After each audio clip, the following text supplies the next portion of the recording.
Well, hello, my friend, and welcome again to the Chef Lance Show, a very, very special springtime edition of the Chef Lance Show. Here in Arkansas, we're in strawberry season, and it's time to take advantage of that. And I've done that here with this beautiful, delicious strawberry chutney that you're going to learn how to make from scratch. A few simple ingredients, a few simple techniques, and you've got this thing mastered. So, join me on the other side when we make this delicious strawberry chutney. See you around the corner. Welcome back there, friends, and let's get started on this strawberry chutney. One of the things I love about living in Arkansas, besides its natural beauty, is the abundance of good things to eat that we have. And one of those things is strawberries this time of year. So we're in the early stages of strawberry season. I think like I have a mouse in my pocket. The strawberry farms have been picking for a couple of weeks now. And they're open, and it goes for 6, maybe 8 weeks. And you probably know strawberries are very perishable. So it's you got to move fast to take advantage of this, and that's what I'm doing today. I have here some strawberries. We're going to learn how to hull the strawberries, and then I'm going to chop them, and they're going to go into a chutney. Now, a chutney is something that I use on my charcuterie boards or my cheese boards as a condiment to go with especially cheeses. I just love it with a blue cheese. Of course, the stankier the cheese, the better for me.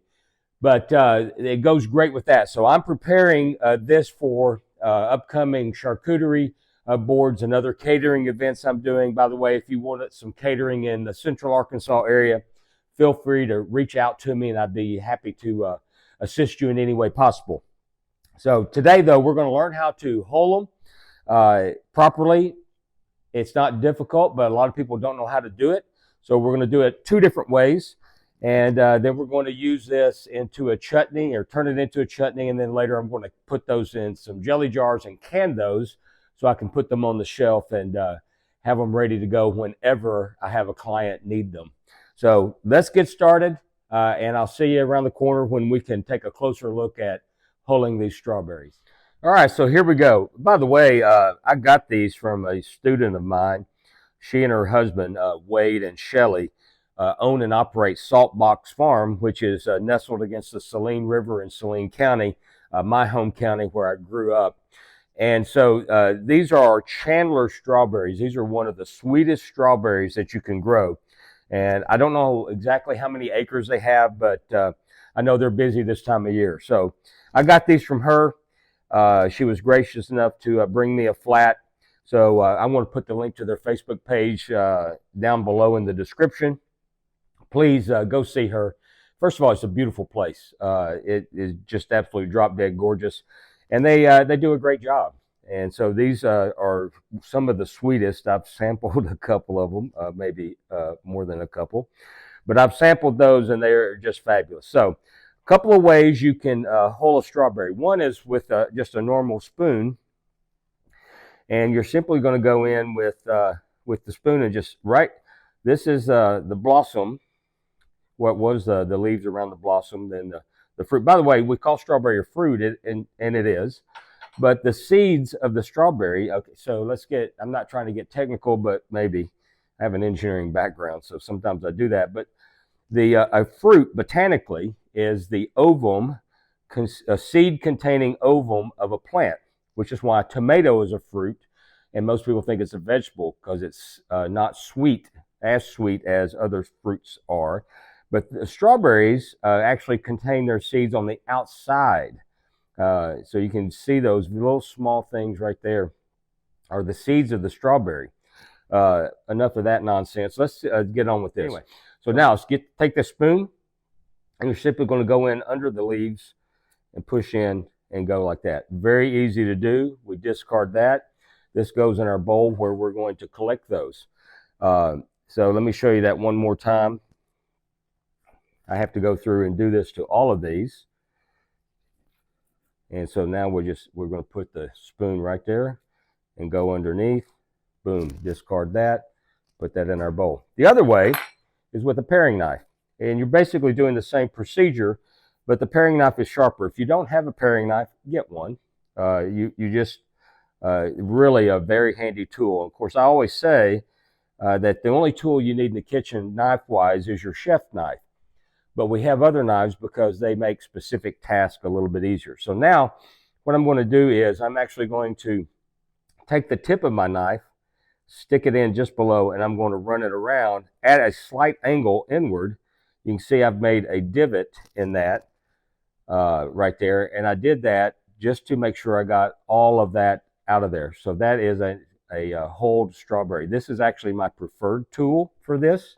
In a pinch, if I don't have it, my knife kit with me, I will use a spoon, but this makes it so much easier and cleaner to do that. So one more time, we're going to put the knife in at an angle and just turn the strawberry around, and you have hold it. So there you go. All right, I'm going to finish this job. When I bring you back, we're going to start cooking the chutney. It's so simple. It's so easy to do. It does take a little bit of time on the stove, but the most time you're going to do is on prep day when you're actually hulling and chopping these strawberries. So we'll see you around the corner. All right, so let me show you a little time-saving technique that I failed to show you earlier. I'm going through here hulling these. These have to be hulled and diced or chopped. So sorry about shaking you up there. So I'm going to hold this, but instead of putting it in the bowl like this and having to pick it up later, while you have in your hand, simply do a quick slice just like that. 2 slices and you have chopped. Anyway, just a quick tip I wanted to share with you. Okay, so we have got ourselves some hulled and chopped strawberries. Apologize for the voice. We've got about 4 pounds worth. By the way, this recipe was inspired and adapted from one I found amongst several I looked at. This recipe was inspired by one from a website called foodinajar.com. And I haven't fully investigated their website, but just from the name, it sounds like it's preservation, canning, and things like that. So check those guys out. So we started with whole berries, and then we ended up with this. Got a few extra left over. These are, they're so delicious. You know, when people ask where my taste tester's been lately, and my wife, she's out of town visiting grandbabies, and I promised her to bring her the ones that I didn't need, so please don't tell her I'm eating her strawberries, okay? I don't want her to find out.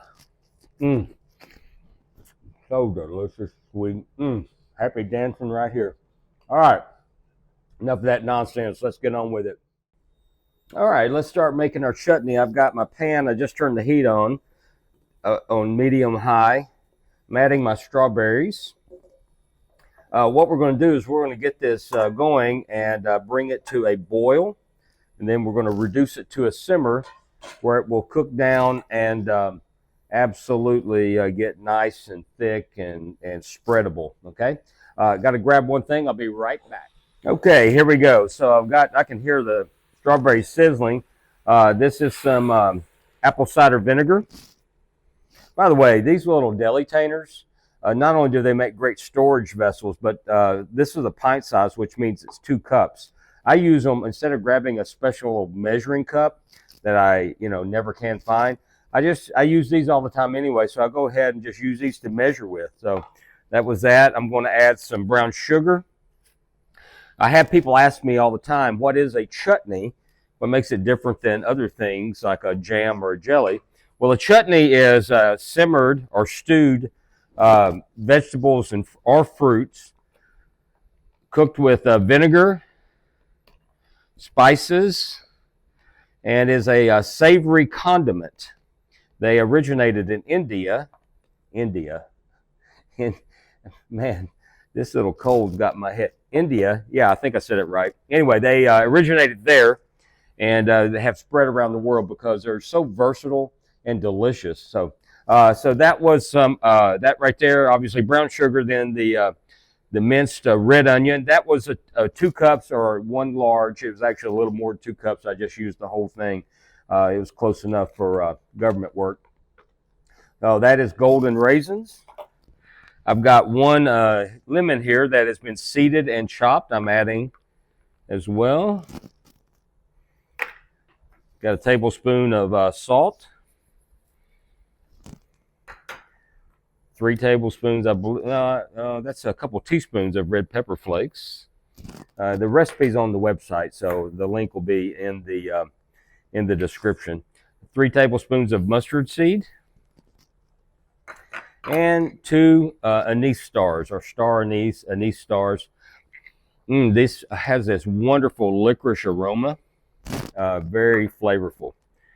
So I added that. I'm going to stir all this together. And then bring this to a vigorous boil and reduce it to a simmer. So we're not going to, yeah, I can see it's the vinegar is starting to break down the strawberries. There we go. Now everything's incorporating nicely. Oh yeah, beautiful. It's going to be great. Going to be great. All right, guys. I'll bring you back in just a minute when we get to the next step. All right, see you in a few. All right, guys, we are at a vigorous boil. People say, what's a vigorous boil? It's one that when you stir it, it immediately returns, or in this case, doesn't even die down.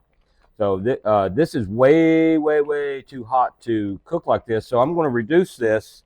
We're going to get it to a simmer. And it's going to simmer for 50 to 60 minutes, about an hour. We're not really going by time, just we use time in the kitchen as a reminder for us to check on things.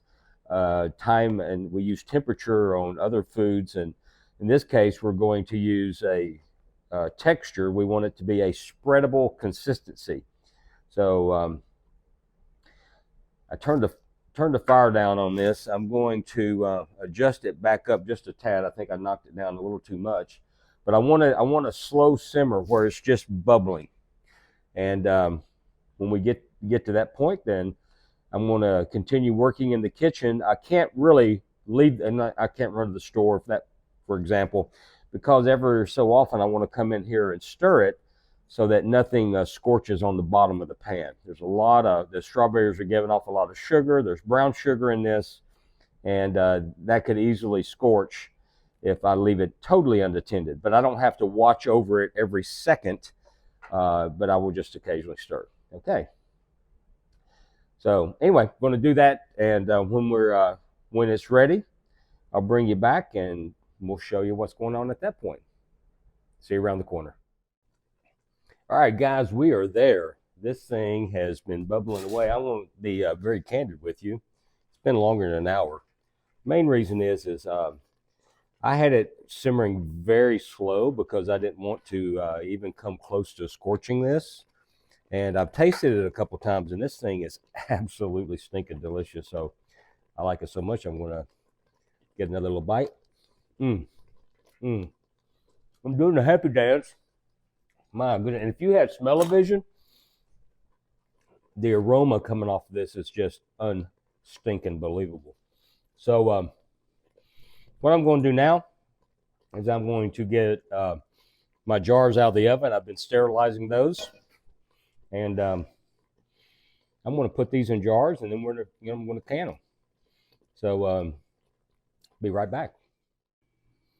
All right, guys, here we go. You've seen me do this before, and I've got a video on beginning jelly making, so I'm not going to belabor the point. But this is, you can see how nice and thick this is. And once it sets up, has a chance to cool and set up, and after we can it, when you open this is going to be so super spreadable. Nice and thick as a condiment. So I'm not going to go through a lot of the canning process. You can watch the beginning jelly making video and get that idea for that. But I am going to water bath these for about 15 minutes. In my current elevation, it would only take really, they call for 5 minutes, but I like to be super cautious about this. The jars are hot right out of the oven, about 250 degrees to sterilize them. And also, you don't want to put hot stuff into a cold jar for risk of shattering. So make sure you take advantage of that. Also, be very, very, very, very careful when you're doing any kind of jelly or jam or chutney canning. especially if it has the kind of sugar content that this has in it. Cooked sugar is very sticky, and it actually can get a temperature above boiling, and that if it hits your skin can cause some real damage. So please exercise caution as you do any of these things. It's very simple, very easy to do, and I'm not trying to scare you. I just want you to be careful, doing the things that you love, right? So anyway, I'm going to finish putting this in jars, and I'm going to water bath them. I'm not going to take you to that, but we will come back when I have the finished product. All right, see you around the corner. Welcome back, my friend, and it is my most favoritist time of the whole show, and that is, of course, I get to taste this good stuff.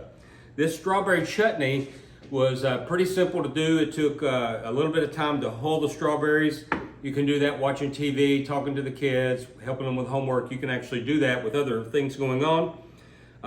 You do you. And the longest time it took after you added everything and brought it to a boil was reducing it to a simmer, and then however long it took to cook. I turned mine down really low and slow. I had a lot of things going on at the time around the house, and so I didn't want to rush it for fear I would scorch it. So I kept it really low, and it took a little bit longer than what it should have. But again, you do you, you figure that out. Better to go low and slow and not scorch than to try to speed things up when you're not experienced. If you're experienced at it and know what you're doing, then you know where you can push the envelope. All right, enough about that. But before I taste it, let me show you this. This is a beautiful jar of the strawberry chutney. It's got a gorgeous color to it. And this is actually a gift for my culinary mentor. You've heard me talk about him before, Chef McAfee, award-winning chef. And I'm going to give him this as a gift. So when I give gifts of jelly, and I do often, Christmas time, I've been making jelly all summer, jams all summer. I've been fortunate to live next to a blackberry vineyard, and I have no life. So one summer I made 600 jelly jars of blackberry jam. Yeah. So and I found out I didn't have that many friends to give them to. So what I like to do is this. I use typically we'll use a 2-piece canning lid. There's a metal ring that goes here during the canning process, and once it's set and sealed, you remove it. You test the seal by lifting up on the edges. If it holds, you're good, right? But those things, if you give them like that, they're very messy. You have to unscrew them, then you got to take the top off, and you got jelly and junk on your hands. It's just unpleasant. So I give them with this. This is a plastic, regular mouth lid I got from the big box store with the blue vest people. I think this one is their store brand name for that kind of stuff. Mainstay brand, I believe it is, in the canning section of that store. So what I've done here is I've left the seal on it, but I wrote the word discard. So when they pop that off, they'll throw that away, preferably into the recycle bin, because this is steel.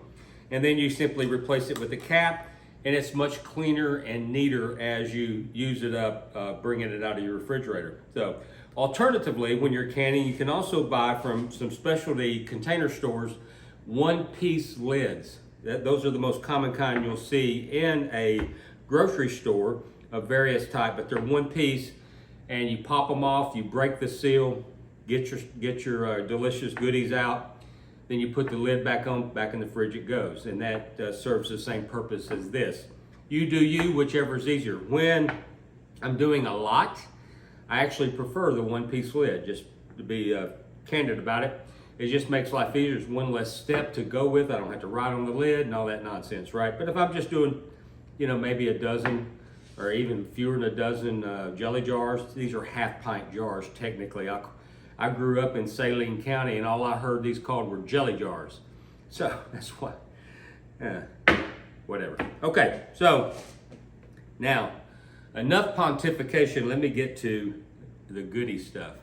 I'm about to taste this gorgeous strawberry chutney that you just learned how to make from scratch, but I get to enjoy it now. But you let me know in the comments how you do and how it tastes for you, because I'm telling you, this thing is absolutely delicious. So without spouting any more nonsense, here we go.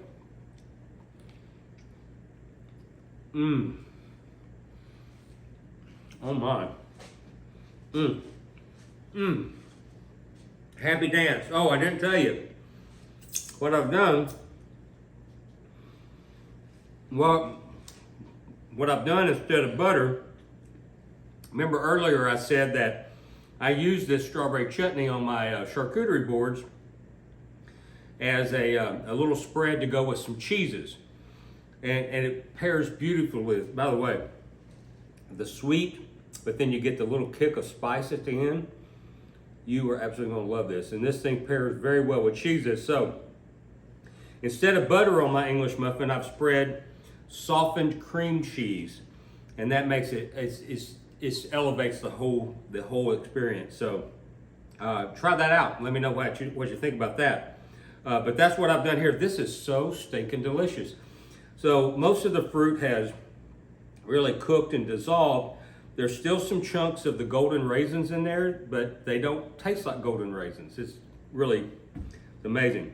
And that hint of heat that kicks in the back, it'll wake you up in the morning, but it's not too much. It's beautiful, absolutely beautiful. Let me do this again. Mmm. Mmm. Mm-mm. That is fantastic. Well, I'm not going to let you hang around and watch me finish eating this, you know, because I got to maintain my shape. Got to get this done. But I trust me on this. Make this. You're going to love it. Absolutely love it. So, strawberry chutney. We're right in the middle of strawberry season here. I've got the link to my friend's farm where they have a you pick 'em farm, very common in Arkansas. Check them out, go see them. But more than anything, go get some strawberries and make this thing, especially fresh picked strawberries that are so sweet and juicy. Do this. So, until we get together again, just remember this one thing. A day in the kitchen beats a day of working any day. We'll see you next time on the Chef Lance Show.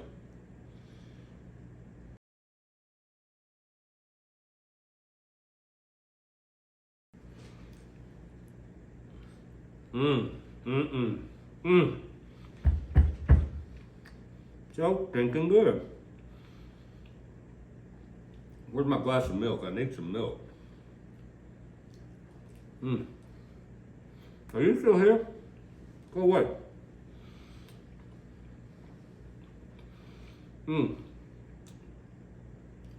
You're freaking delicious.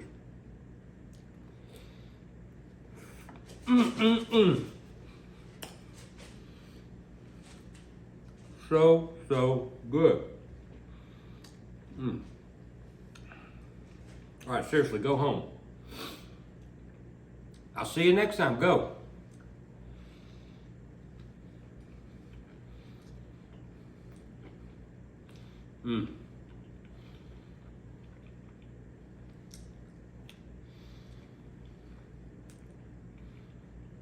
That is so good. I can't. All right, here we go. Last one.